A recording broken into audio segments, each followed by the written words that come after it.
Are you new to health and social care and wondering how you can grow professionally in your role?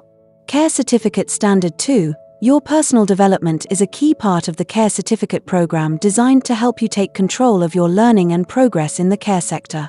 But what is this standard actually about?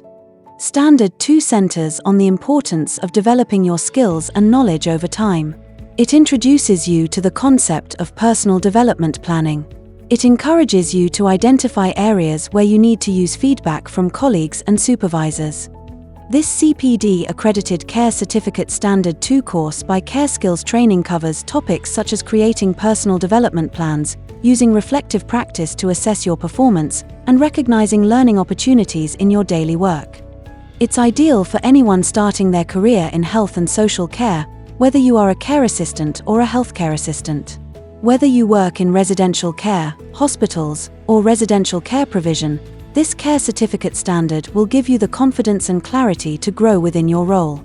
Our Care Certificate Standard 2 course also includes learning how to take responsibility for your development by participating in supervision, training sessions, and receiving constructive feedback.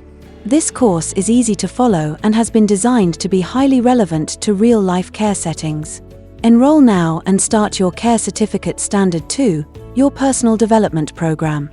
To learn more, please read the description below and visit our website for further information.